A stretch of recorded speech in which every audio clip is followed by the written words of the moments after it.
Call the meeting to order. Well, good afternoon. Welcome to our July the 27th, 2021 special meeting of Gaston County Board of Education. I am Jeff Ramsey, member at large and chairman of the board. At this time, I would like to ask our other members of the board to introduce themselves. Mr. Dedman? Lee Dedman, Gastonia Township. Justin Davis, South Point Township. Steve Hall, Dallas Township. Robbie Lovelace, Cherryville Township. Kevin Collier, River Bend Township. Dot Guthrie, Gastonia Township. Brett Moore, Crowders Mountain Township. Dot Cherry at large member. Thank you. On behalf of the board, I would like to welcome everyone to our meeting this afternoon. The board called this special meeting after the governor announced that the mask mandate for North Carolina would expire on July the 30th, 2021, this Friday at 5 p.m., which is why we still have our mask on today. The Strong School North Carolina Public Health Toolkit was also updated on July the 21st, 2021, so we wanted to have the opportunity to inform ourselves and our community about those updates and how they might affect our students and staff. This meeting is for the purpose to hear more about the changes in state law and how we may be able to address these issues locally. We look forward to hearing from our superintendent and our local county health director with more information on this. So that said, our next order of business is adopt the agenda. Do I have a motion to adopt the agenda? Mr. Dedman, second by Mr. Davis. Any discussion? All in favor? And it's unanimous. Thank you. The next item on the agenda allows the opportunity for public comment. This is a time when the board will hear comments from citizens about the matter of public concern related to the school system. We do have a number of individuals who have signed up. Our board set aside for the first 30 minutes of our regular monthly meeting for citizens to address the board. We wanted to hear from as many as we can, so if our speakers will keep this in mind, we'll hear from each of you. Before we begin, let me outline our procedures. Citizens wishing to make comments and who have completed a request to speak form will be recognized by the chair and then requested to step to the microphone to make their comments. Citizens will state their name and address for the record. Comments will be limited to 3 minutes. The members of the board do not comment on public expressions during public expressions. Public expressions does not allow for comments on confidential or personnel matters. The chair shall rule at all points of order during public expressions. So let's see here. Let's get the list out. The first one up is Melissa Lynch.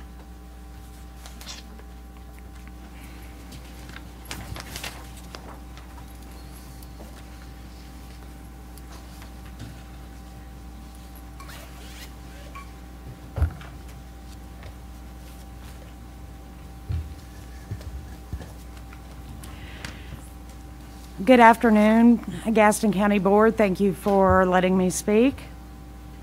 My name is Melissa Lynch, 3806 Dallas High Shoals Highway, Dallas, North Carolina.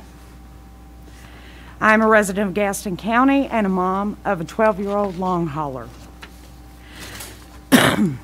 I'm Global Ambassador for Long COVID Kids. I'm also the lead director over the United States for Long COVID Kids USA. I'm here because of the importance of the mask mandate.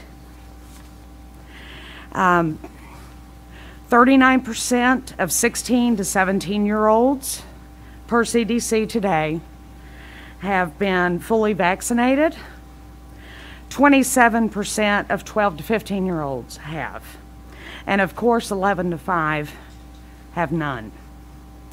The Delta transmittance is 75%, which means 15 minutes for the original strain was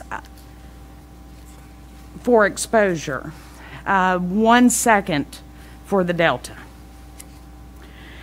According to isocaric and medical studies, the statistics of 12 to 11-year-olds with asymptomatic and no symptoms and mild symptoms not hospitalized to catch long COVID are 12.9% for 2 to 11 years old, 14.5% for 12.16 years old.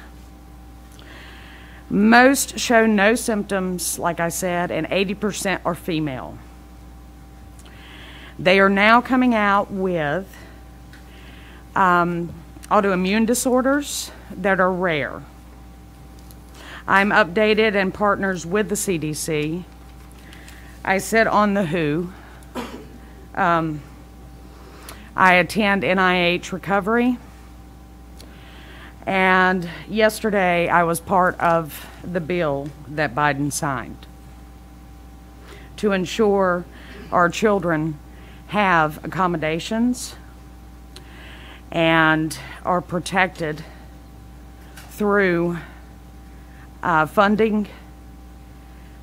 And I just really wanted to say that, you know, the new recommendations come about 3 hours ago from the CDC, and they are recommending that 12 through K with vaccination are not, because the vaccines with Pfizer are So, 41%. Ma'am, Thank if you you. just wrap it up. All right. Thank you, Ms. Lynch. May I leave this with you? You can give it to our clerk. Right here. Where do I go? Right. Well, it doesn't matter. These are all the studies. All right. The next one is Ava Clarkson.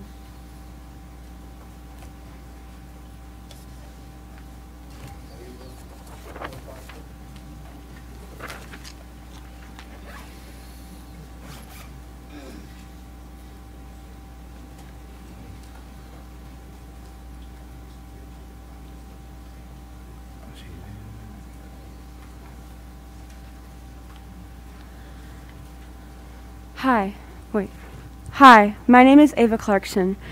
My school and address are on the form. Today, as I come back for a third time, I realize how long changing this mascot will take. But I don't mind coming back each and every board meeting if this mascot stays. This mascot is blatantly offensive, but I think you know that by now. What you need to know is what's in it for you.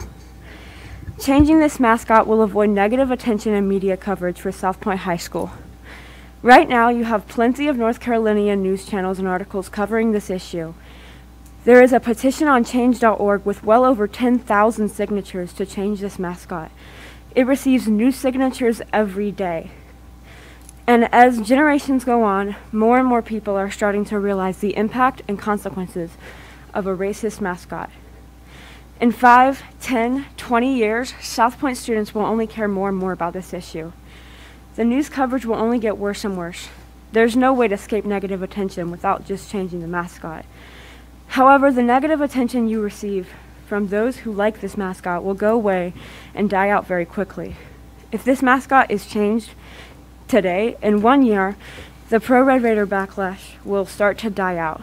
It'll only take 4 years for most students to not even know what the Red Raider is. And they will have known by then, and all they will have known by then is the new mascot. The reason this backlash will die out is because pro-Red Raider arguments are merely reactionary. The only reason they come to the board meetings is because they're too afraid of change. After living an entire life where racism is enabled and normalized, they aren't ready to comprehend that stereotypes and racist mascots are wrong. These reactionary groups will only be angry as long as they can go against change. Notice how a very common argument is, it's always been this way. This mascot is all I've ever known. There isn't anything about the actual mascot worth keeping. They just don't want to see change. Finally, changing this mascot will bring in more students and pride for South Point High School. I live right by South Point High School, but since childhood, going to South Point High School was a worst-case scenario for me. In 8th grade, I applied for a transfer to Stuart Kramer, and I also applied for Highland. I didn't want to end up having to go to a school that enables racism within a mascot. I would have rather the mascot been a roach, a tarantula, or a bin of trash. Seriously, red trash bins would have been a better slogan than Red Raider. My friends at Belmont Middle dread having to go to South Point. I told them about some other schools in Gaston County, and a few of my friends are trying to transfer. They hate the mascot. My point is, this mascot is making South Point lose students. It's absolutely creating a negative view of the school. Gaston County is better than this. You are better than this. Thank you. Jasmine Clarkson.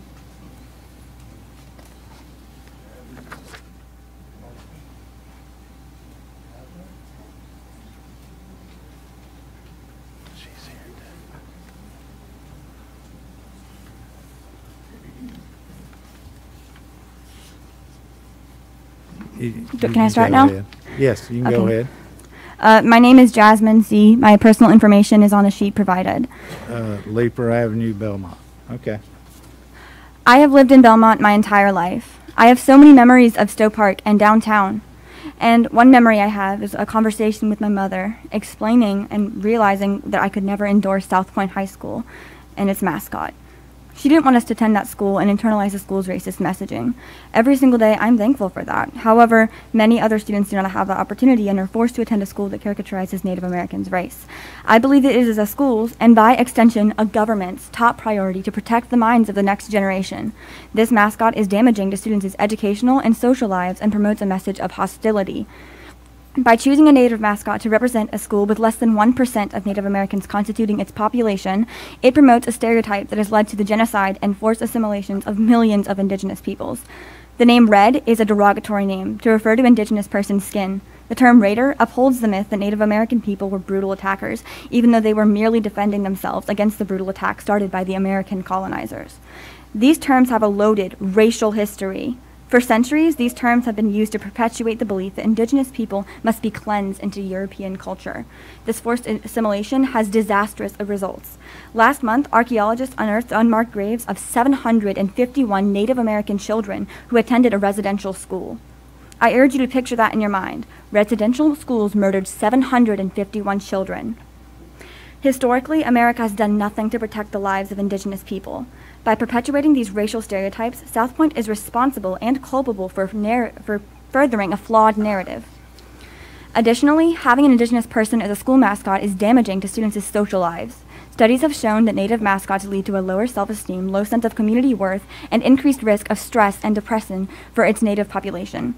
Authors of the Race, Ethnicity, and Education Journal have stated, although most people do not perceive Native American mascots as problematic, all of the academic studies undertaken to study the psychosocial effects of these mascots demonstrate either direct negative effects on Native Americans or that these mascots activate, reflect, and or reinforce stereotyping and prejudice among non-Native persons. A school's non-Native population is more likely to develop racial prejudice and can contribute to Native American discrimination. Obviously, this shows a clear lack of empathy for a school's children and a direct disregard for its students' growth. With all of these things combined, South Point's ignorant decision to maintain a mascot with utter disdain for the implications contributes to a general feeling of hostility. Again, I will stress that a school's top priority should be the well-being of its students. With this logic, it is essential that the mascot is changed. Thank you for allowing me to speak, and I urge you to do the right thing. Thank you. Laura Sexton.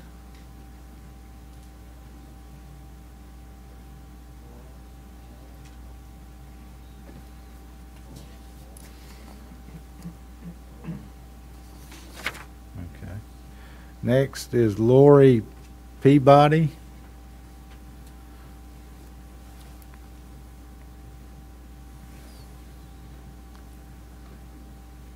My name is Lori Peabody, and I live in Belmont, North Carolina. You have my complete address on the form I submitted yesterday. I am here today to discuss the only thing that's on your agenda, Strong Schools North Carolina Public Health Toolkit. And for people that have not read it, I would like for everyone here to know today that this toolkit recommends on-campus COVID screenings of unvaccinated children. Vaccinated children will not be tested. The test will be conducted from 1 to 2 times per week based on community transmission levels, also based on participation in sports, and quoted as high-risk sports, which is undefined, band, and chorus. It also recommends screening children before they are allowed to participate in a sporting event. I believe that this is discriminatory against unvaccinated students. Staff is also recommended in here. There is a chart inside this document. Staff is recommended, unvaccinated staff, to be tested once per week. North Carolina, in this document right here, called COVID Testing Program, is offering to fund the staff needed at schools to allow this program to proceed. It's listed as a registered nurse, a licensed practical nurse, and or unlicensed assisted personnel. So I am asking you today, well, let me go back. This also calls for universal masking of vaccinated and the unvaccinated students. Everybody wear a mask. So I'm calling on the school board today to reject this document in its entirety. I would like to see, instead of strong schools, North Carolina, I want to see strong students, North Carolina. No on-campus COVID testing. No universal mask mandates. Let the parents decide whether or not their children need to wear a mask to school. Let them sign a waiver if you are uncomfortable with making that decision. And so I have a question for you. What is your legacy going to be? Government intrusion?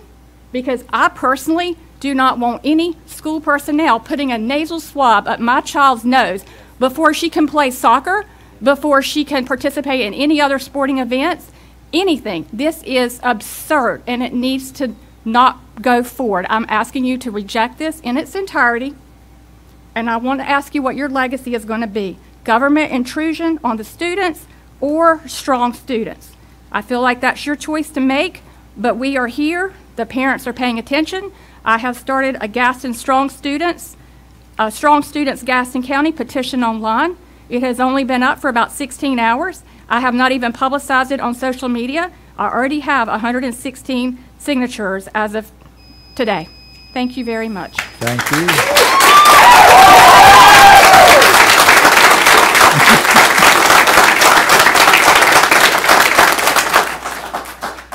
Michael Crisp.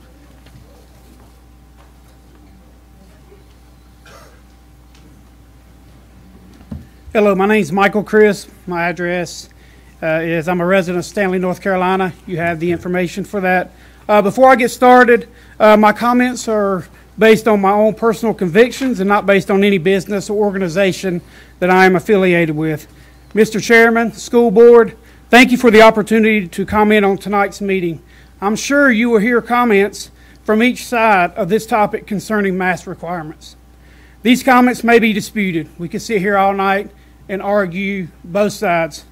But I'm here to speak on something that cannot be disputed. That is, each one of you represent the voice of the people in your district. That cannot be disputed. I think we can all shake our heads and say, that's true. You represent the voice of the people in your district. The majority of citizens in Gaston County are against this board requiring students to wear a mask during school hours. At most, it should be the choice of the parents whether their own child wears a mask. The parents have a better insight regarding the physical and or emotional health of their own child. This board should be assisting in these areas, not mandating these requirements and not enforcing the mandates against a parent's choice. You should be assisting. That is what we elected you to do, to assist in this. Decisions should be made by representatives on behalf of the people, not based on our beliefs, not based on how our colleagues or our families believe, but based on the people who voted for you to make the decisions on their behalf. When representing people, your beliefs, convictions, and education is only a means in which you arrive at a result or a conclusion. These should not be used to thwart the voices of the citizens of Gaston County who are against this mandate of students wearing masks in school. In closing, you may dispute the facts of each comment tonight, but you cannot dispute that you represent the citizens in your district, and we are saying clearly tonight, no mask requirements for students in Gaston County. Thank you for your time and letting me share my comments, Chairman. Thank you, Mr. Chris.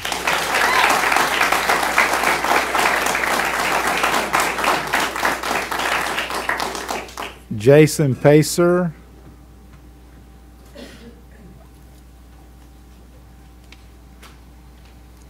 Good evening. My name is Jason Pacer. My information is on the form that I submitted to you yesterday. Been a lifetime Gastonia. resident of Gaston County. Okay. I've got limited time, so I'm just going to bring you some facts this evening. Starting, there have been hundreds of mass studies related to influenza and COVID transmission done. It is well established that face masks do not stop viruses. The fact is, after reviewing all the studies worldwide, the CDC found, quote, no reduction in viral transmission with the use of face masks. The mandatory mask in schools is a major threat to a child's development. The well-being of children and young people is highly dependent on the emotional connection with others. Masks create a threatening and unsafe environment where emotional connection becomes difficult. Researchers found that masks reduce the blood oxygen levels significantly, and the longer the duration of wearing a mask, the greater the drop in blood oxygen levels. Mask use for viral transmission prevention is authorized for the emergency use only. Emergency use authorization by the FDA means, quote, the products are investigational and experimental only. The statute granting the FDA the power to authorize a medical product of emergency use requires the person being administered the unapproved product be advised of his or her right to refuse administration of the product. The right to avoid the imposition of human experimentation is fundamental, rooted in the Nuremberg Code of 1947, has been ratified by the 1964 Declaration of Helsinki, and further codified in the United States Code of Federal Regulations. Furthermore, by requiring children to wear a mask, you are promoting the idea that the mask can prevent or treat a disease, which is an illegal, deceptive practice. It is unlawful to advertise that a product or service can prevent disease unless you possess competent and reliable scientific evidence substantiating the claims are true. The FDA Emergency Use Act for surgical and or cloth masks explicitly states, quote, the labeling must not state or imply that the mask is intended for antimicrobial or antiviral protection or related, or for use such as an infection prevention or reduction. Requiring children to wear masks sets the stage for contracting any infection, including COVID-19, and making the consequences of that infection even greater. The fact that mask wearing presents a severe risk of harm to the wearer should, standing alone, not be required for children, particularly given that these children are not ill and have done nothing that would warrant an infringement of their constitutional rights and bodily autonomy.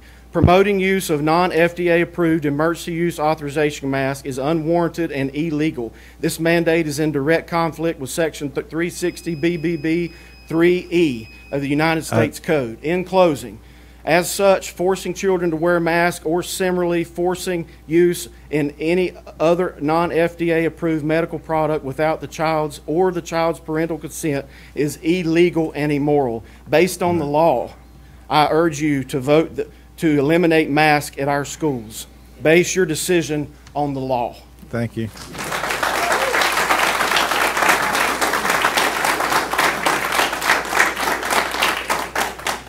Tyler Lee.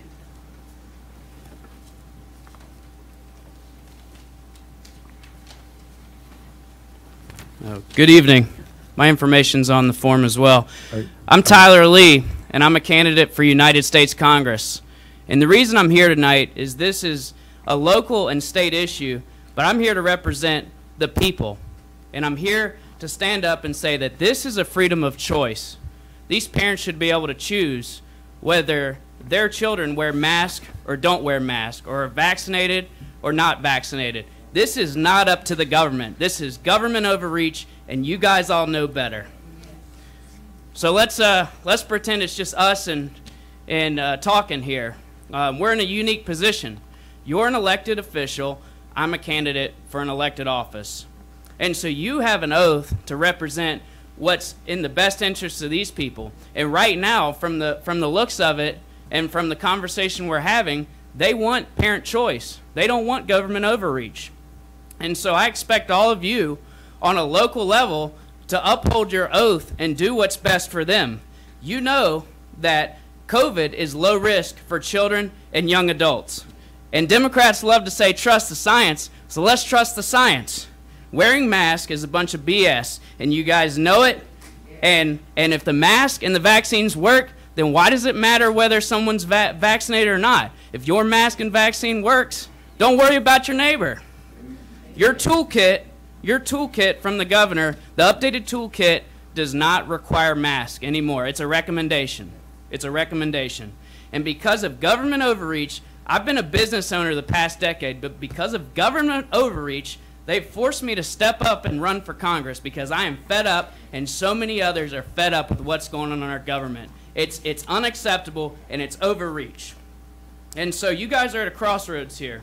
You can either be the tyrants, or you can stand up with your friends and neighbors behind me and stand with them and do what's best and let the parents decide what goes in their child's bodies. So, at the end of the day, they get a say-so in whether you stay in office or you leave office. So, enough is enough. God bless you. God bless America.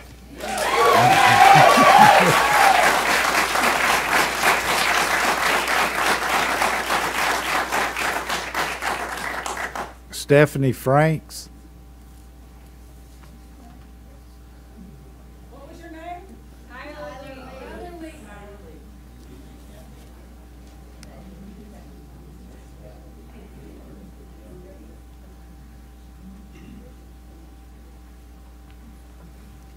Good evening, everyone.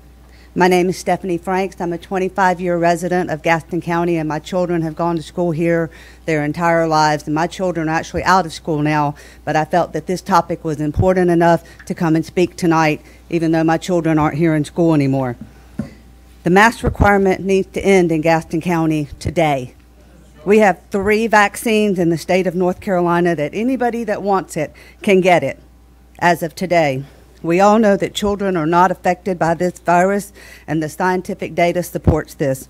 This is not March 2020 any longer. We are 16 months from the pandemic of 2020. Wearing masks damages children psychologically.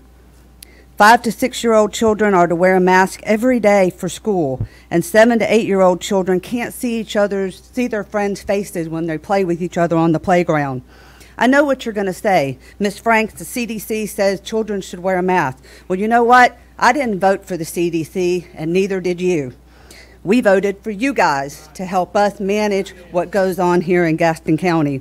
We voted for you guys to make the decision for this county and to defend our children and create policy that's in their best interest.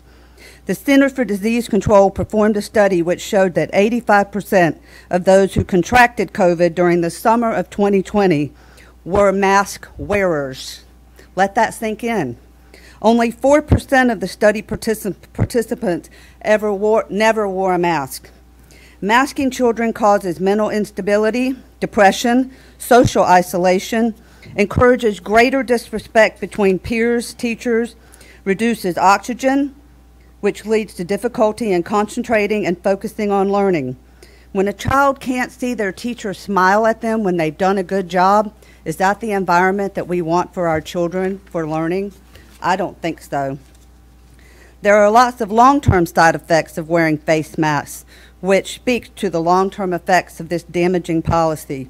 They can't breathe, they have headaches, they get acne, they develop chronic dermatitis. It does weaken their immune system. Funny how no one talks about ways to build your immune system, but that's another topic for another day. The governor has continued to overstep his authority time and time again with the citizens and children of this state. Our South Carolina neighbor lifted its mask mandates months ago, and the children of South Carolina were in school all year last year, while our North Carolina students got a subpar year of education. The following counties near us have voted for optional masks as of today: Cabarrus County, Caldwell County, Catawba County, Cleveland County, Lincoln County, Rowan Salisbury Schools, and Union County. And our neighboring South Carolina communities have provided an option for parents to opt out their children from wearing masks in schools, i.e. it's a waiver that says, Franks, I know what's best for my child. Ms. Franks. So if you want to keep masking our children and knowing that the risk outweigh the benefit wrap it up, by please. A huge margin, there's nothing short of child abuse. Thank you. All right, thank you.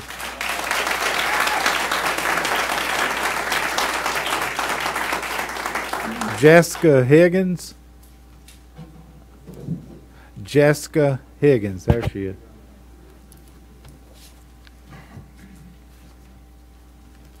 Hello. Thank you for letting me speak this evening. My name is Jessica Higgins, and my family and I reside here in Gaston County, where I've lived all my life. My husband and I have 2 daughters, ages 11 and 17. They are a true blessing to us both. I'm allowed to stand up here today and advocate for my children because I live in America. We are sovereign beings with God-given sovereign rights, and they cannot be taken away. Did you know that the words "our Creator" is listed 4 times in the Constitution? Mandating these masks takes my right to choose what is best for my child away, and I refuse to let that happen. This is not okay. This is my sole responsibility to protect my children from harm, yet these masks are harming them. Study after study has shown viruses are not blocked by surgical masks. The pore size of a surgical mask are between 20 to 100 microns, and the RNA virus size is 0.01 microns. That's 200 to 1,000 times smaller than a pore size in a surgical mask. The masks work against the virus like a chain link fence works against a mosquito. It's irrelevant. We have got to use our critical thinking abilities and educate ourselves to recognize this propaganda in real time. Look at the information prior to this alleged controversy. It was universal that masks do not keep out RNA viruses, period.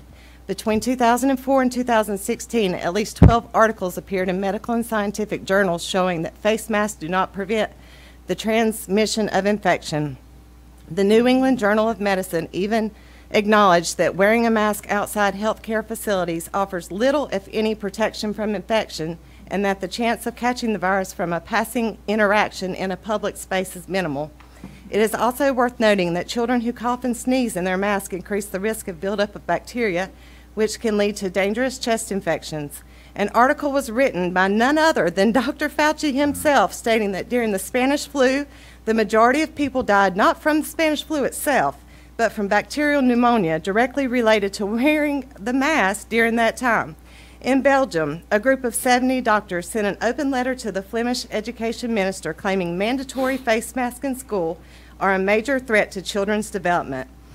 Masks increase carbon dioxide levels and decrease oxygen levels, which cause difficulty in breathing, headaches, dizziness, nausea, and even fainting.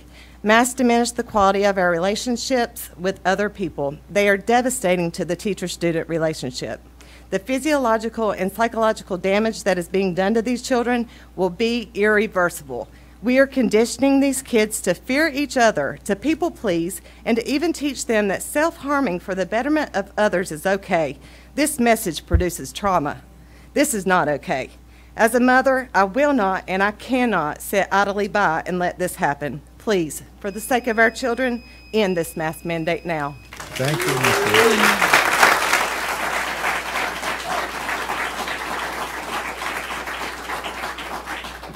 Kara Cortazio.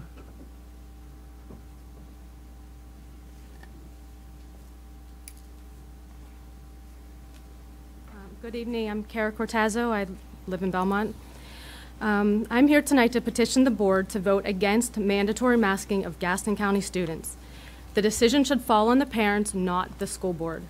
Recent data shows that for age group 18 and under, the risk of serious illness is very low. A recent Wall Street Journal article relayed that of 469,000 COVID-infected school-age children, 99.95% recovered without serious illness. 99.95% recovered. There are no studies that prove a cloth mask is able to effectively filter an airborne virus, and with the availability of vaccines for teachers and adults, it makes no sense to force healthy students to wear a mask during class. Parents make decisions based on risk every day for our children. Do we allow our teens to drive to school? Do we allow them to play contact sports? Do we allow them to access social media or eat fast food? These decisions all carry a degree of risk. It is our job to figure out which risks are dangerous. These decisions fall on us, and so should the decision to mask our kids. The data simply does not support masking healthy children.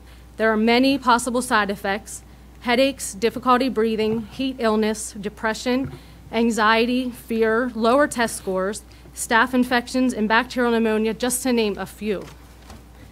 According to CDC.gov, masks are minimally effective at blocking viral transmission. And when masks become wet or soiled, they are even less effective.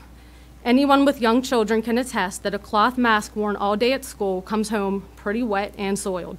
For a child with allergies, it is even worse. I have talked with some teens that laugh and admit that they rarely take their masks home to be washed. A few admitted to not washing their masks the entire semester last year.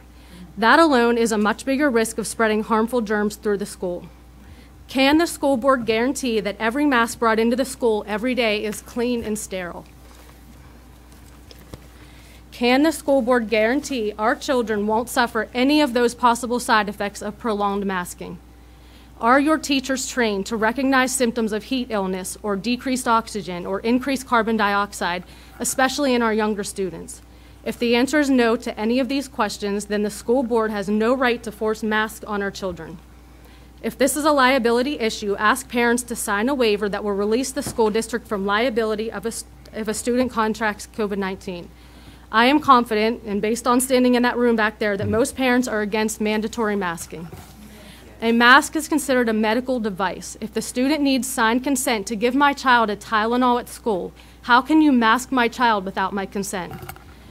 As you are probably aware, at least 4 other local school districts in the past 2 days have made the decision to make masks optional.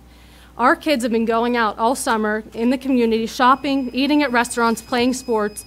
Why would they go back to school in masks? It makes no sense. Please do the right thing for our students. We have elected you, and you represent us. Thank you.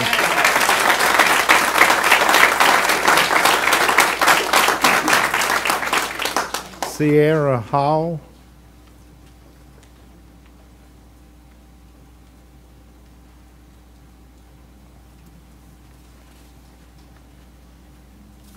Hey guys, I'm going to take my mask off just for speaking. My name is Sierra Hall. I'm a Gaston County resident. My daughter is a student in Belmont. I'm here to speak on why I feel that our children are not ready to attend school in person without a mask. I feel that we need to get comfortable with protecting ourselves and following the guidelines and keeping our distance from one another. The Delta variant is easily spread, and this will accelerate the pandemic. If this is the case, we have to believe science, not ignore it, in hopes that it will go away. 7 times out of 10, if you ask a question about the Delta variant, the response will include that it is too early to tell. If this is the case, it is too early to send our unvaccinated kids into environments with big groups of people where some teachers are not being tested often and some teachers are not vaccinated. Some students live with family members that have compromised immune systems and cannot afford to take the risk of the student bringing home that germ. The child not wearing a mask is more than a risk to the student, and we have to take all of this into consideration. This is not an infringement on anyone's rights, but a public health issue that we all must take seriously. I work in healthcare. I've been out in the community, and I have had to protect myself.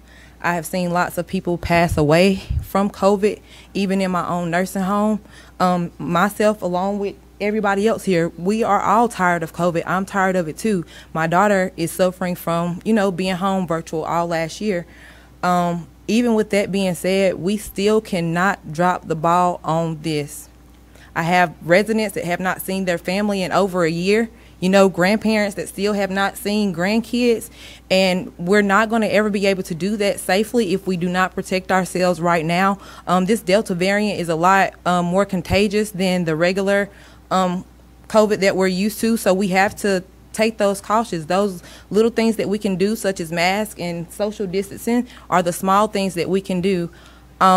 We have to make sure that we are wiping down the buses and, making sure that, like somebody else said, that the kids are getting clean masks, and that we are still taking the temperatures and all of that, or else we're going to have several more bodies come a couple of months that we're going to suffer from this.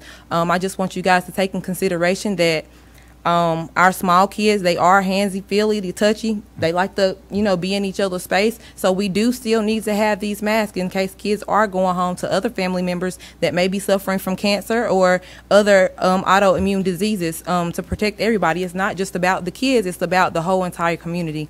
I thank you guys for your time, and I hope that you guys keep the mask in place. Thank you. Thank you. Jennifer Morales.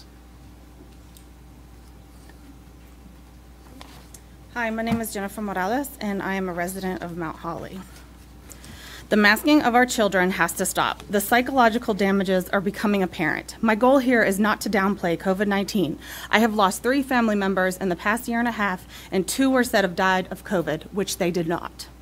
My point is that life is short, and dealing with my children being masked all day and the complications that go along with that are heartbreaking.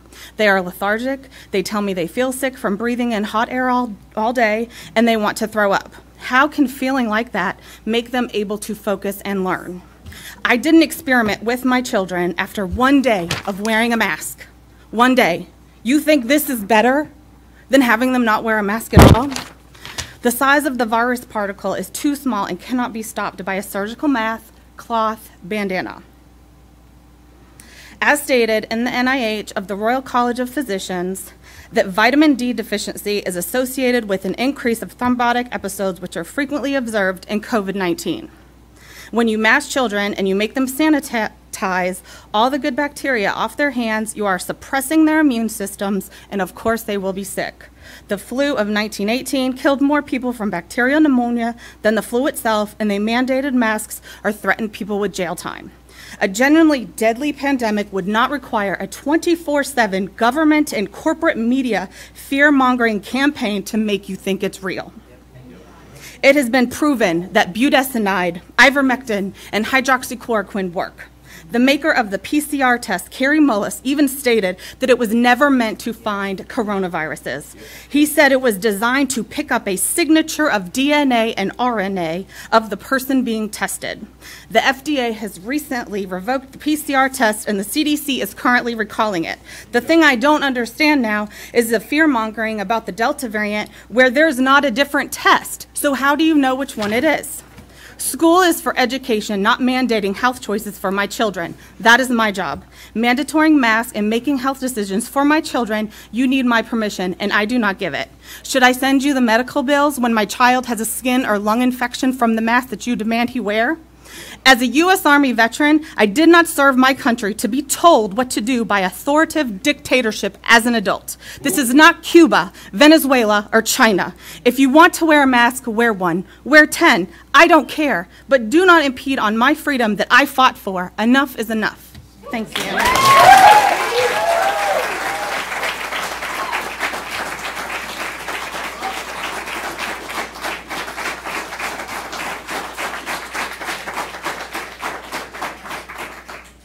Shannon Williams.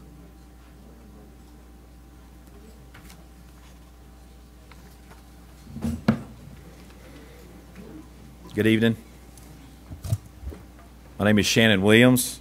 I'm a resident of Mount Holly, North Carolina. I attended Gaston County schools, and myself, I've lived in Gaston County for all of my life. I have one kid who graduated from Gaston County schools, and I have one in the 5th grade. So I come to you today as a concerned parent. I want to thank you all for serving this county and the students here. Last year we were all hit with this unknown virus, and no one knew what to do. No one knew what would happen or how to manage it. But with all the info we now have on mortality rates and the facts about the virus, it's all changed. It's a new day, and we are now aware. I'm also here to speak on behalf of the ones who are working parents who couldn't get off work, but they are very concerned about their children as well. Our nation is built off of freedoms, not mandates. Freedom is what I am here for today. The freedom to choose what we want to do and not to be forced to do anything. Parents know their children, and they should be able to choose what is best for their child. This should not be a cookie-cutter situation, a one-size-fits all. We're here to speak to you, the duly elected officials, to hear the voices of the thousands of parents and kids. No more masks, no more mandates. Free our children and give the parents the ability to choose what is best for their kids. Masks being required in the classrooms, playtime, physical education, during sports, for God's sake, playing soccer in a field, wearing masks, or have we lost our minds? In a world that wants to allow toddlers to be able to choose to change their gender, but we have children who can't choose to wear a mask or not, it's insane.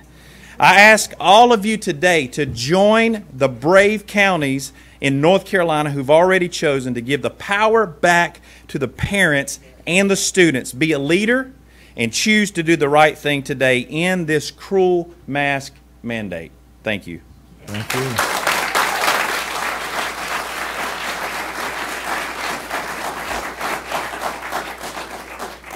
Andy Anders.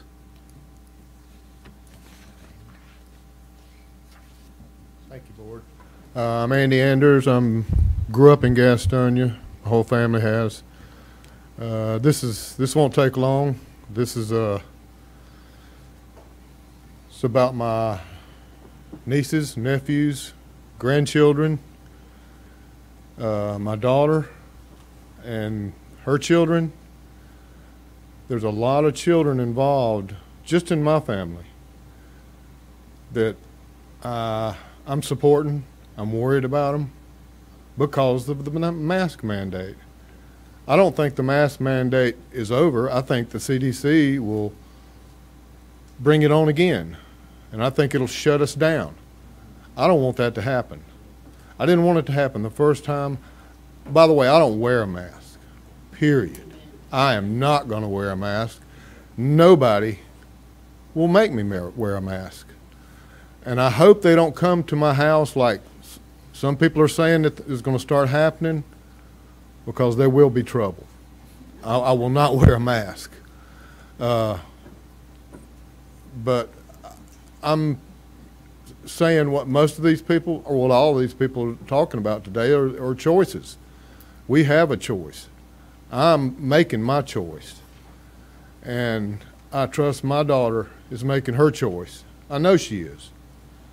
But I appreciate y'all's hard work. But I think we all need to think about the facts and what they are.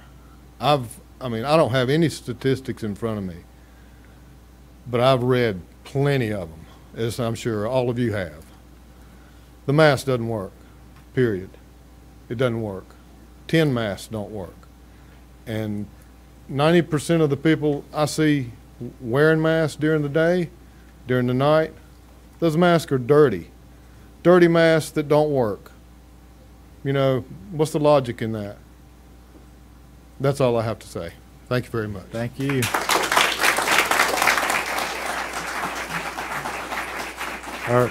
Our last speaker is Derek Summey.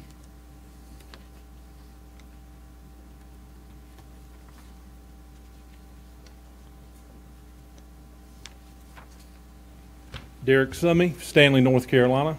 My information's on the form. I've been in local government now for 25 years. Been a part of public meetings such as this. I'm very much aware that anytime you have a crowd, they're usually against something.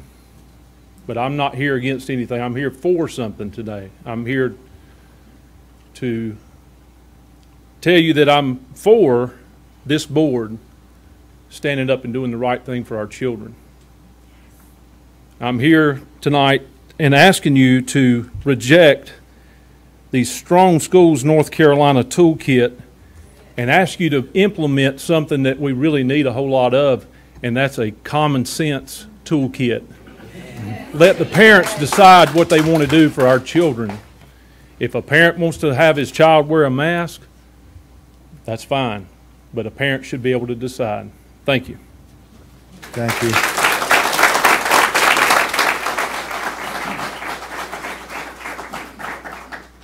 I want to thank for your comments and continued concern for Gaston County schools. Although the board does not typically respond during the period for public comment, we do want to hear from our public and direct staff to work on those issues that need to be addressed. Thank you again for all your comments this evening. So the next item on the agenda is allowed for a report from our superintendent, along with Mr. Steve Eden from our local Gaston County Health Department with COVID-19 update and information related to the Strong School North Carolina Public Health Toolkit. After this presentation, we'll have an opportunity for discussion regarding whether or not to require masks for students and staff in our schools. There will be an opportunity to take action on this issue should the board desire to do so. Dr. Bucker. Thank you, Mr. Chair, members of the board. Over the past 7 months, we've seen us move from hybrid AB education to a 4-day-a-week, to graduation in person, And this summer, we have had thousands of students over June and July participate in our summer camp. What we know for sure, and I'm excited to say, is that on August 10th, we will open our second early college, along with the existing early college. And on August 23rd, we will have our first day of school. We know that we will operate 5 days a week, and our teachers, administrators are excited that we'll be able to be back 5 days a week. We will continue with our elementary school starting at 7:30 and our middle and high school starting at 8:30. So the Strong Schools Toolkit was implemented first in June of 2020, and it provided direction on how we were expected to operate our schools. Last week, we were given an updated toolkit by the governor. It is to be put in place effective July 30th at 5 p.m. What we would point out is that it does say you should and you should consider, and that once the new toolkit takes effect, there will be no state law or executive order that requires face coverings on school property. Additionally, they have added information about how we are to support COVID vaccinations, to look at our strategies related to K-12 operations, and to remember that the most important thing is to have our students in person in our classrooms.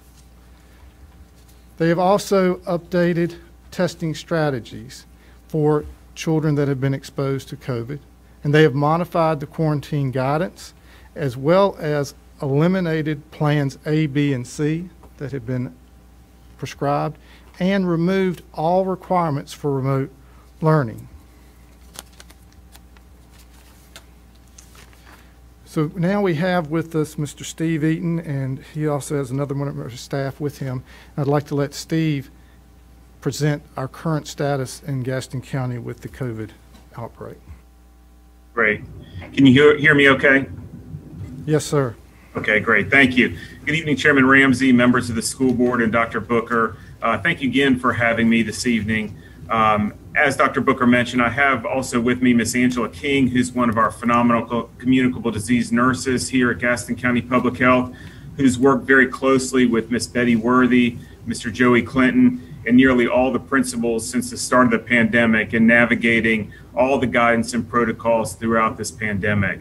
Ms. King's here tonight in the event that there are detailed implementation questions and to provide you information as it relates to quarantining. So tonight, before I begin, I do want to make note for you all that our weekly public health key metrics are currently being posted on the Gaston County webpage, along with a lot of county level data for those of you who are interested. We've aligned the sharing of this county level data with that of the state, and we've also pointed to a lot of the dashboard used by the state as it provides much more detailed information than what we have locally. In the event that we feel the need to transition back to a standalone reporting webpage, we'll do so. But again, if you are looking for weekly updates with regards to metrics, you can certainly look for that on Gaston County's webpage. So tonight I'm going to begin with an overview of our COVID key metrics that we as public health and the healthcare community review in order to assess the current and future trends of the pandemic at the local level. For the past several months, these surveillance metrics have all been in the green, meaning that if you could go back and just stay right there. Okay, great, thank you. For the past several months, these surveillance metrics have been in the green and have not only been stable, but have been trending in the right direction. When we look at the metrics ending yesterday, July 26, you'll see that 4 out of the 5 metrics have turned to the red, meaning trending in the wrong direction.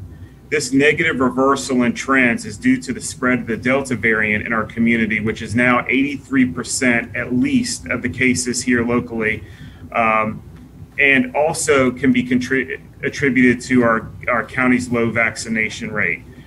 So now let's look at these metrics individually. With regard to percentage of the emergency room visits with influenza-like illness, we use this surveillance data to look at those who present themselves at the emergency department with flu-like symptoms, because the symptoms of COVID and the flu are so similar, and this gives us the symptomatic data that we need to monitor within our healthcare system when it comes to COVID. This metric gets a red mark because, as you can see, it is currently trending up. With regards to COVID testing in the emergency department, this metric looks at the number of patients in the emergency department that actually get tested for COVID. You'll see that this metric has remained fairly stable, and this metric therefore gets a green because it's remained stable. When you look at the sharp downward curve of the number of daily new COVID cases, you'll see the tremendous progress we've made since January, when vaccinations were rolled out in our community and were met with great demand. The vast number of our 65 and older population were vaccinated, along with many others who had no hesitation to be inoculated. Since then, those who have been hospitalized, you'll need to know, are not the 65 and older population. That number being hospitalized is getting younger and younger. The thin blue line that jumps up and down are the daily reported cases, and the red line shows you the rolling 7-day average. As you see, we're beginning to trend upward in the number of daily new cases. 2 weeks ago, we were averaging in the very low single digits. And when I mean low single digits, like 1 or 2. Now we're seeing daily cases around 40 to 60 per day, and we expect that to continue to increase. This metric, it gets a red because, as you can see, this is trending up. Again, this increase is due to the Delta variant that is much more highly contagious than any of the other variants, and again makes up more than 83% of the cases. Nearly 99% of those who are now hospitalized are unvaccinated, and more than 97% of new cases are those who are unvaccinated. So I do want to take this moment, if you or a loved one is hesitant about getting vaccinated, for your health and the health of others, I would highly recommend you to reach out to a physician and speak to your local doctor about the vaccine itself. When we look at our percent positive in relation to the total number tested, again, you can see this metric moving in the wrong direction. Our most recent calculated positivity rate is 10.83%. So we calculate the positivity rate on a weekly basis. The state calculates it as an average of 2 weeks. So our last weekly positivity rate is up to nearly 11%, which is up from 3.5% where we were on June 17th. Again, a high positivity rate shows a greater penetration of the virus in the community, along with greater transmission. This metric also gets a red because it's trending up. With regards to hospitalizations, again, you'll see here a recent increase in hospitalizations from low single digits now into double digits and expected to climb. Again, more than 99% of those who are being hospitalized are unvaccinated. Now what I'd like to do is take a look at Gaston County school cases and contacts. So let's transition and look at that school age data. So with regards to all cases and contacts for faculty, staff, and students, this slide shows you per month the number of students and staff in Gaston County testing positive for COVID. This includes public, private, and charter.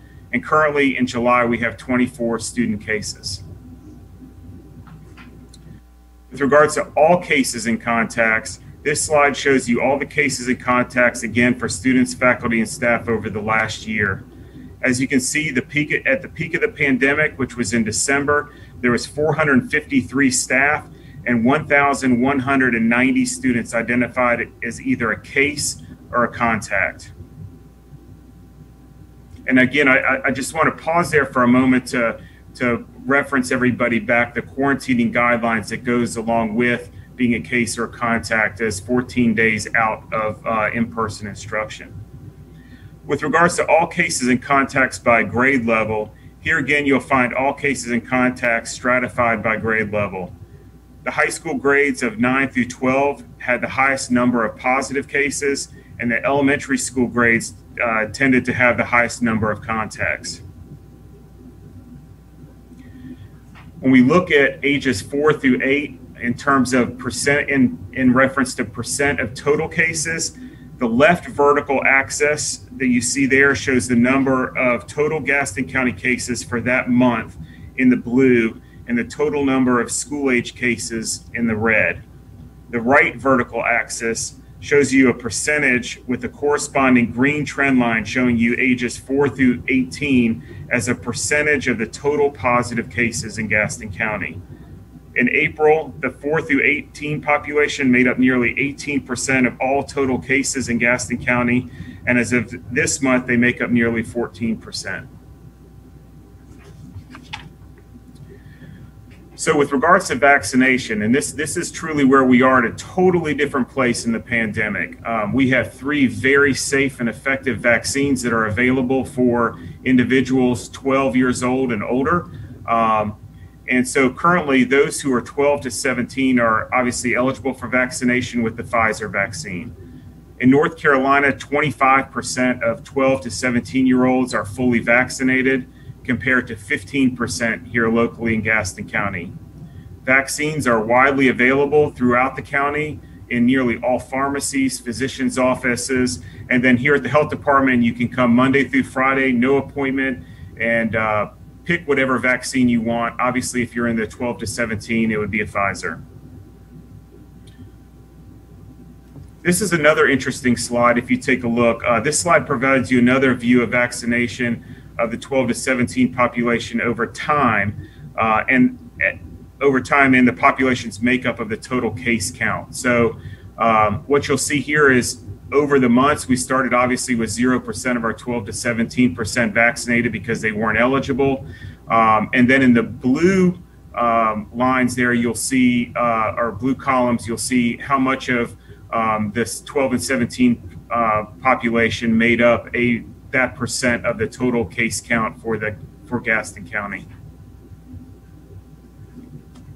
So as far as public health's recommendation for moving forward, with the focus on mitigating the spread of the virus in light of the new highly contagious Delta variant and trying to keep as many kids in school and away from quarantine, I recommend the following, and that is to adhere to the Strong Schools North Carolina Toolkit, based on the guidance updated on July 21st, 2021, which requires all children and staff K through 8 to wear face coverings when indoors, require all passengers and staff to wear face coverings on buses, vans, and other group transportation, which is per the recent CDC order, and ensure face coverings are worn indoors by all individuals not vaccinated. And that pertains to grades 9 through 12, as well as workers, teachers, guests, and other adults. And then we also recommend following the physical distancing protocols outlined in the Strong Schools Toolkit. And where we're basing this recommendation on is based on Gaston County's low vaccination rate, which stands at 36% fully vaccinated, our current local spread of the highly transmissible Delta variant, and then Gaston County's increasing positivity rate, which again within 2 weeks has moved from 3.5% to 11% and is expected to increase as our daily new cases also continue to increase. So now I do want you all to have this information with regards to as you all make the decision about masking, and that is as it pertains to exposures within classrooms. Obviously, we know we all want our kids in the classroom. We all want them safe, and we all want them learning in their schools with their friends. So what I'd like to do now is have Angela King, our communicable disease nurse, walk you through, using the most recent Strong Schools North Carolina Toolkit guidelines, what the implication of masks and those who are not wearing masks have within a classroom as it pertains to quarantining, which would then require them to be out of school for 14 days.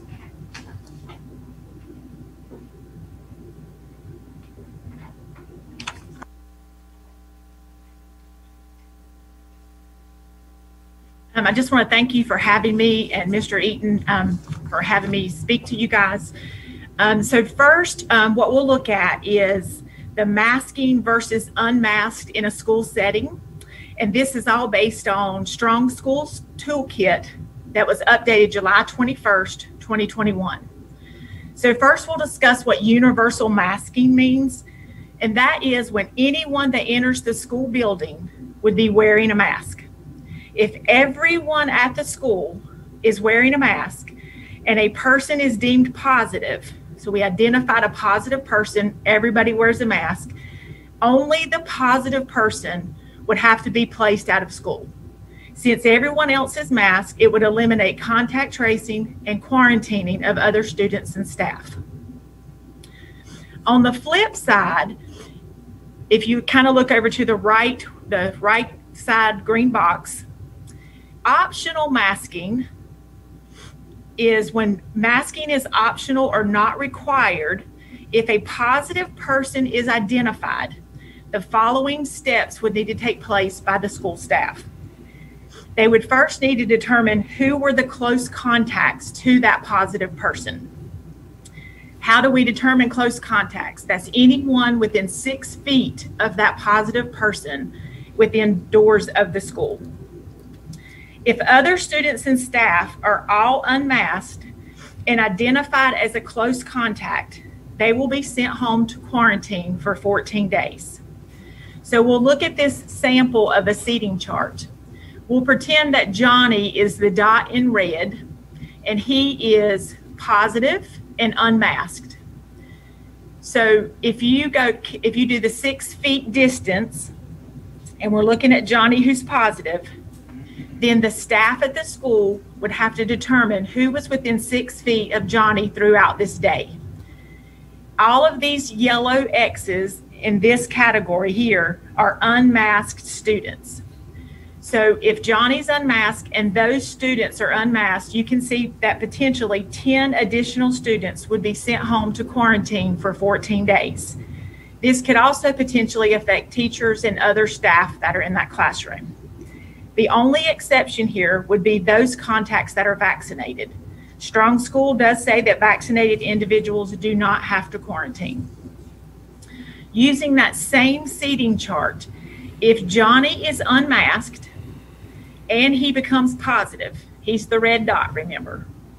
If there are masked kids within 6 feet of him, so now what we're looking at is some of these yellow X's are kids that are actually wearing a mask because they choose to. The masked student will still have to quarantine for 14 days because Johnny, who is positive, does not have on a mask.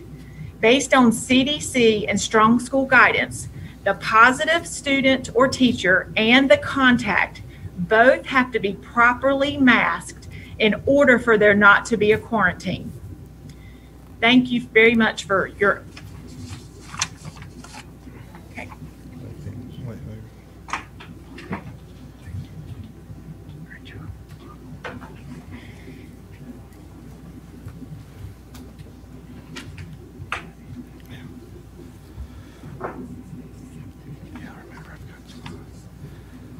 Mr. Eaton, Ms. King, thank you, and thank you for the support you have given us. We would not have been able to been one of the largest districts in the state to open as early as we did without your support and the many hours that you have put in. Members of the board, I would like to encourage everyone to take the time to review the toolkit, especially to review the section titled Handling Possible, Suspected, Presumptive, or Confirmed Positive Cases of COVID-19. It is on page 13 of the book. It outlines how quarantining of students and employees will be addressed when there is a case of COVID. And it recognizes that the local Department of Health and Human Services will have to dictate what quarantining is. This will be the challenging part of operating our schools. And many of us experienced that in the spring as we brought students back. But I just want everyone to look at that because it does lay that out. Another point that we need to make sure everyone understands is about bus transportation. This is in the Strong Tools Kit, but it's also from the CDC. Per a federal order, students and employees riding on school buses, activity buses, any form of public transportation are required to wear a face covering while on the bus. So any actions that the board may take, understand we still must abide to that federal mandate. We as a local entity cannot override that federal mandate. In conclusion, the toolkit provides flexibility and local decisions working with the local health and human services officials. We as school leaders are encouraged to stay diligent in reacting to the ever-changing environment of COVID-19, but we are also given the authority to exercise what we believe is prudent decisions in operating our school district. Mr. Chair, that concludes the presentation. Okay. Thank you for that update. I would also like to thank all of you who reached out to our board and our superintendent to share your concerns and comments. We've heard from parents, teachers, community members, all who want what is best for our students and our staff. Now let's hear from our board. So let's ask some good questions tonight and see if we can have action on this. Anybody like to start us off?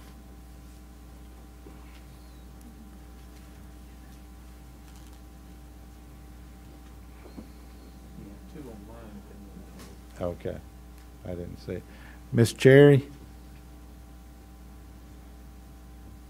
Can she? Okay. Yes, sir. I'm here. Did you have a question? Well, I have questions and comments. I'm reviewing my notes and wanted to watch Mr. Eaton's PowerPoint, so that's why I had my camera off. Mr. Eaton, are you still with us? Or did he leave us, Dr. Booker? Oh, ma'am, I'm still here. I'm sorry. I'm still trying to navigate the team. That's okay. I was trying to take notes, and I was actually taking some pictures of the PowerPoint so I could go back and read them and review them a little further, because you know, to go back and look at some of the retention. If you'll give me just a second, there were a couple that I was kind of curious about.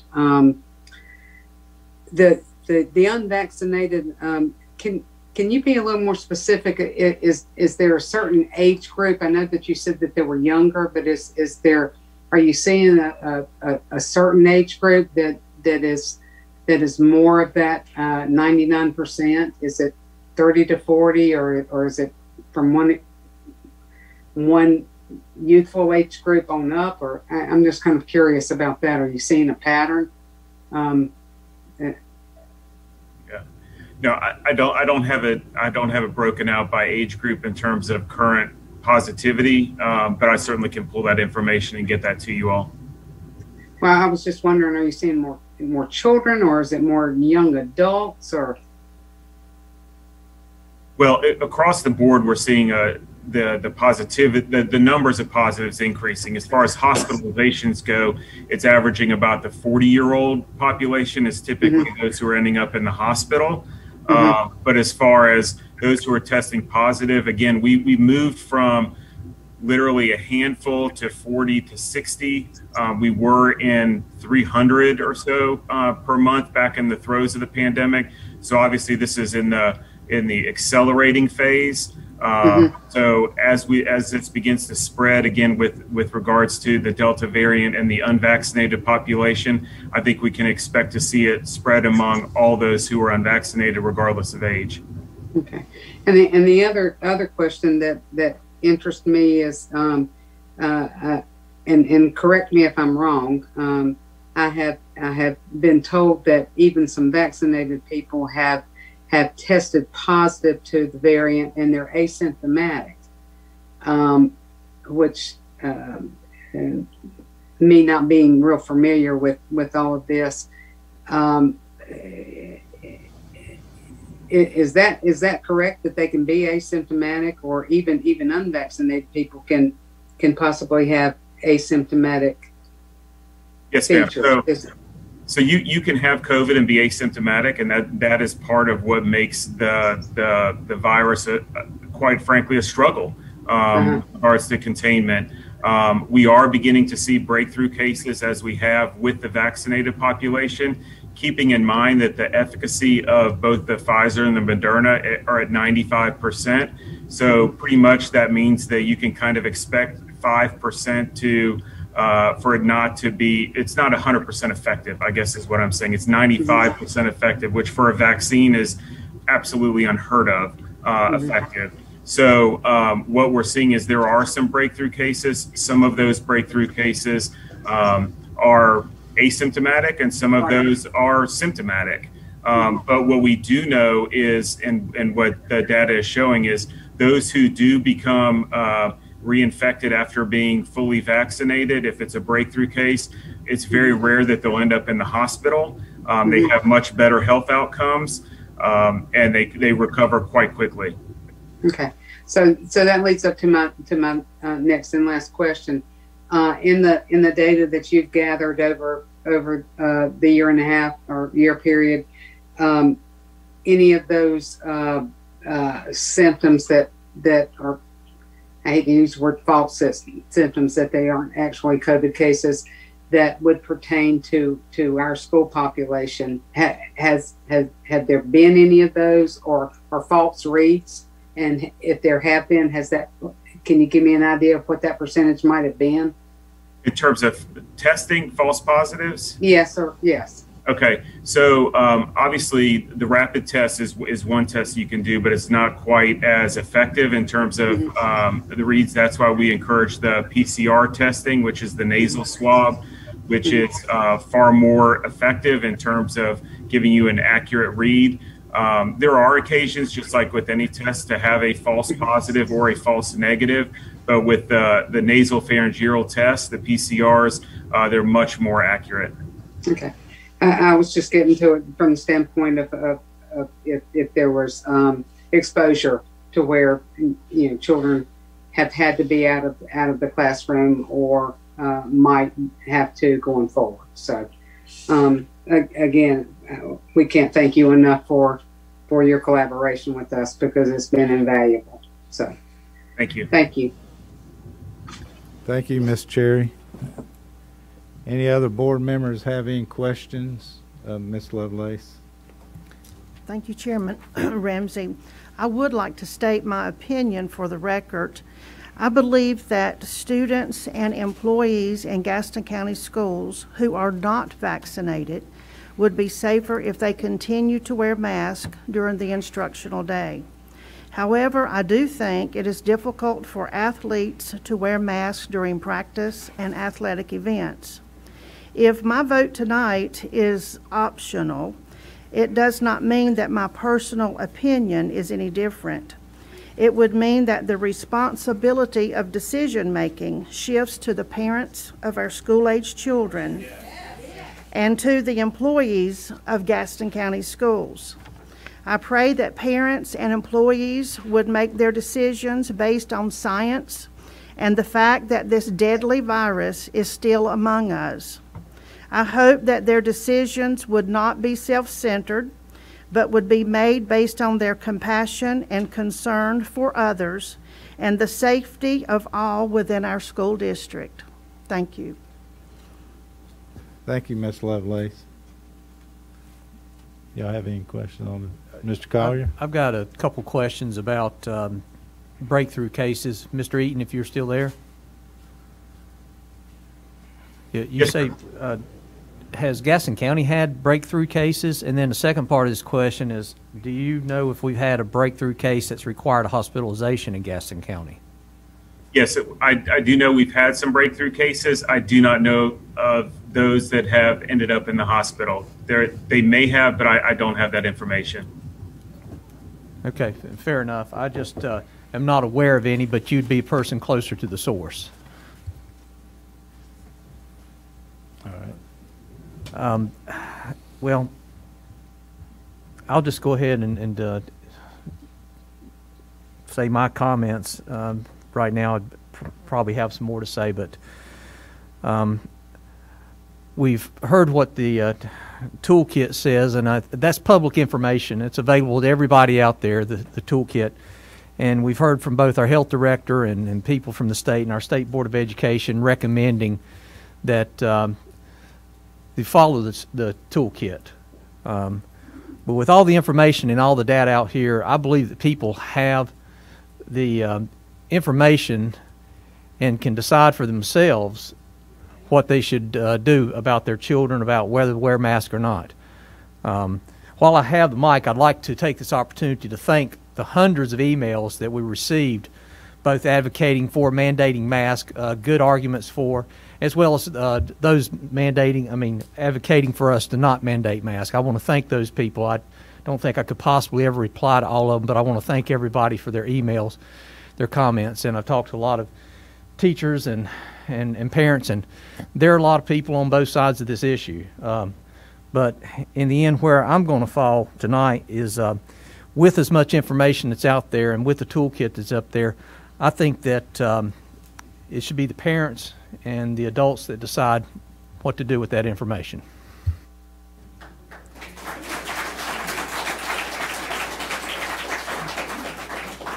Thank you, Mr. Collier. Mr. Hall? I'd just like to say I will not now or ever tell parents how to make decisions for their children.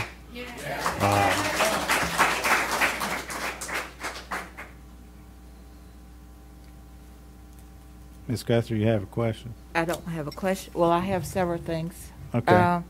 First, I want to thank Mr. Eaton and the Health Department for working with Gaston County Schools last year. Mr. Eaton, I too wanted to ask about the 99%. Do you have that broken down into subgroups or geographic area? I do not, but certainly we can take a look at getting that information. Okay, thank you. We are in a precarious situation here, and I want to just take the time to share with you what I have been dealing with for days now and all day today. First, I want to quote Mary McLeod Bethune, the founder of Bethune-Cookman University, and the quote says, "Knowledge is the prime need of the hour." And we have sat and we've heard many parents this evening express your concerns regarding your children and their education. I've been in the position as a parent, as an educator, and I know that every parent wants the best for his or her child.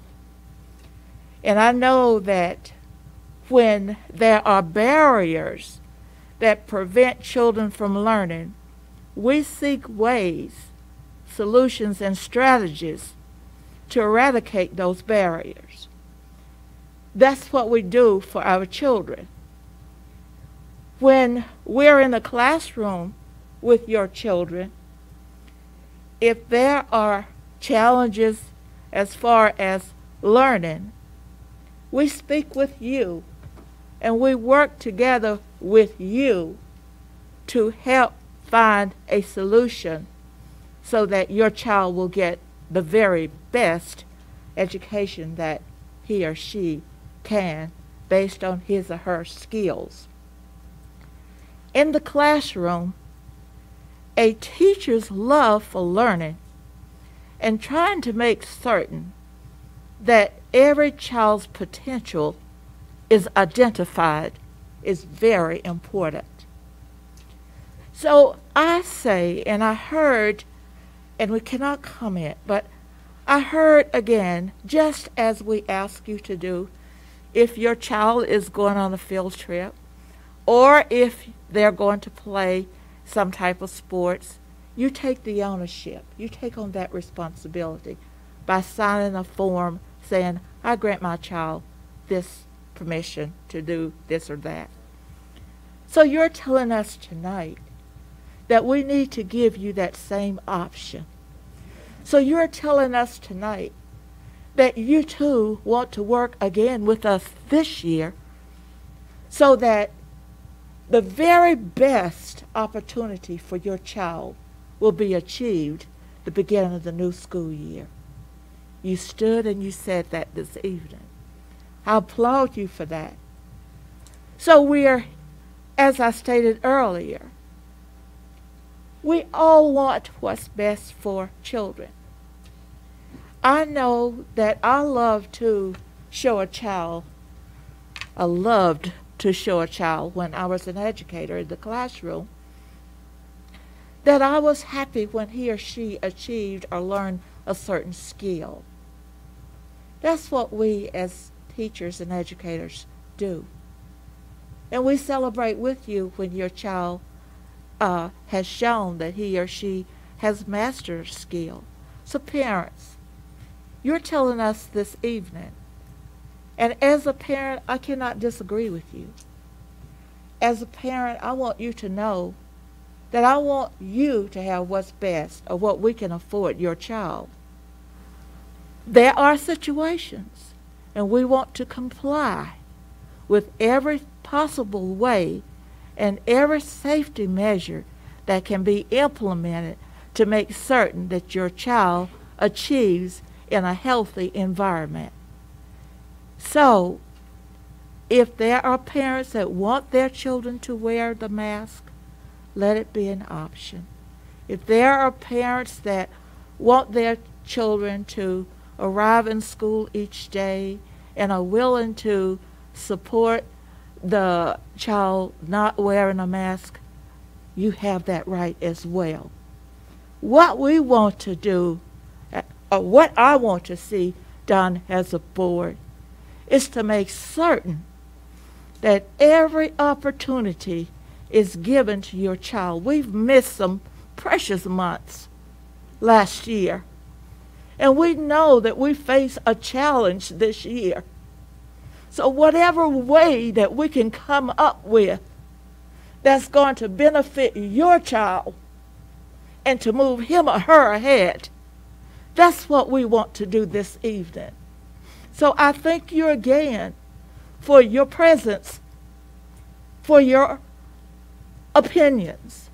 And I want to say to those parents out there that want their children to remain masked, I thank you too.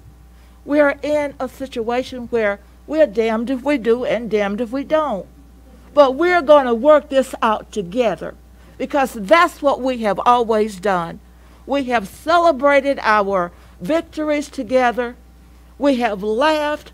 We have cried. And we're going to get through this. We just need to know that we are one body, but many members. Thank you, Mr. Chair. Thank you, Ms. Becker. And before I call for a vote, I want to just express my opinion. I know. But basically, I want to thank you for choosing Gaston County Schools.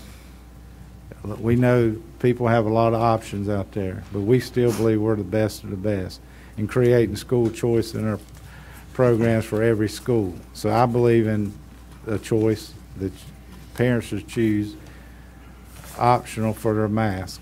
And I think that's, y'all know them a lot better than we do. But thank you for choosing us to come to Gaston County School. Mr. Davis. Mr. Devin, excuse me. I'd like to say, first of all, I think our teachers have done a fantastic job teaching the people that spoke tonight. You all did an eloquent job. You were right on the point. And that tells me that our educational system works really good, because I think most of the people that spoke tonight were citizens that had been to our school system. But I also want to say thanks for the emails. I read every one of them. I'm like Mr. Collar, I could never answer them all, but they were very well written.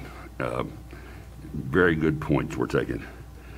But a thank you again to our teachers for last year, and our parents and our students for fighting through what we had to do last year. I don't think our test scores have come out yet, but I think our kids did the best they could possibly do under the situations that we had. And I'm very proud of our teachers for what they've done. And I also agree with our parents that parents know best what's for their children. But as Ms. Guthrie says, sometimes we have to go together and give and take to make it right. But I do appreciate all of you being here tonight. Thank you, Mr. Dedman. Miss Cherry.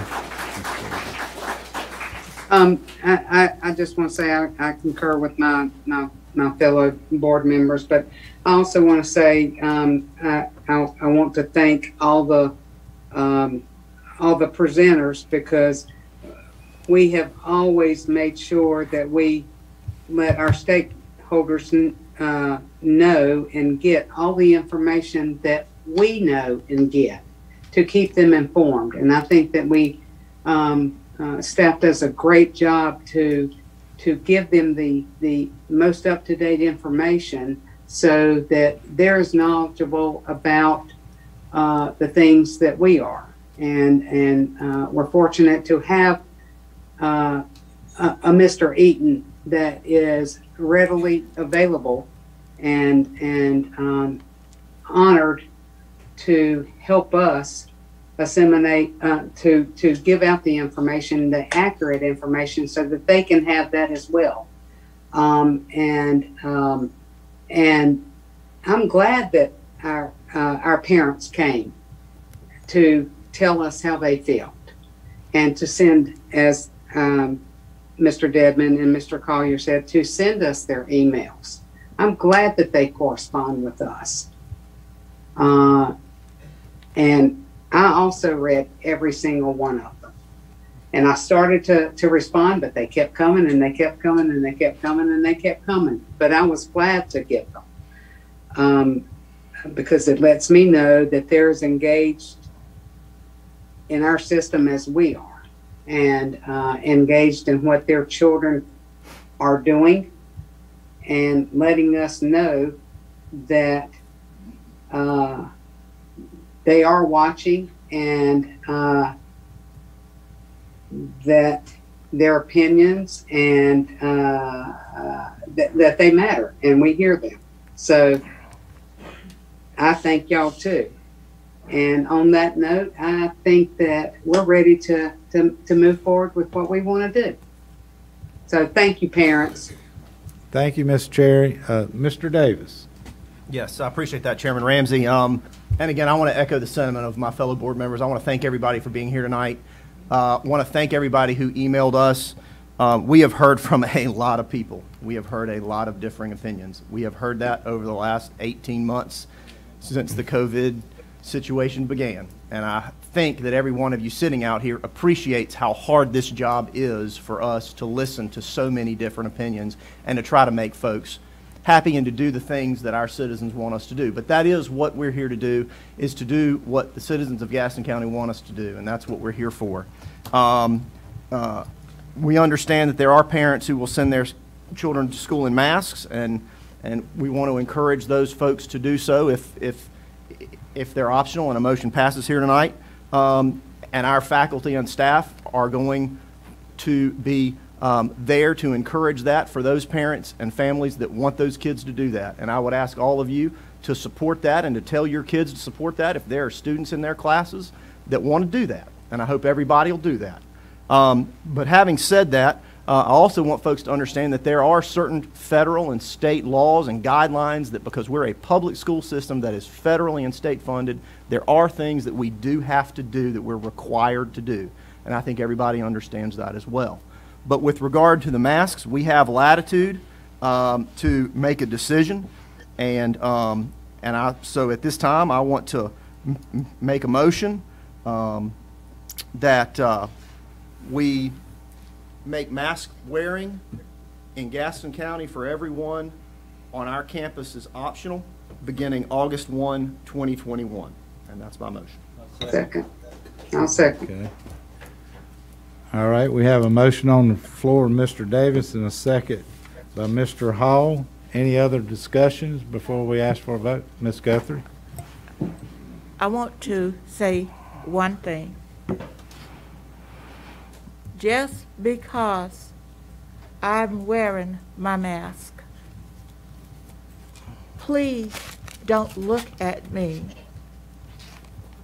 in a way that would say that I am not concerned about teaching your child if a teacher is wearing a mask. That's his or her opportunity if they wish to do that.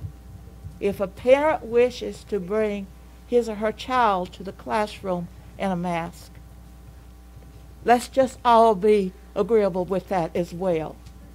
And we're going to move forward, and we're going to make this work. Thank you, Ms. Guthrie. All in favor?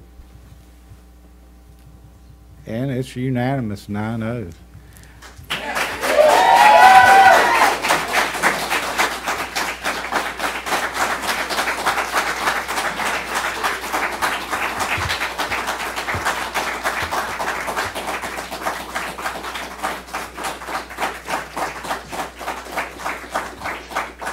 Well, thank you for all your time and attention here tonight. We all want the best for our students, teachers, staff, and community.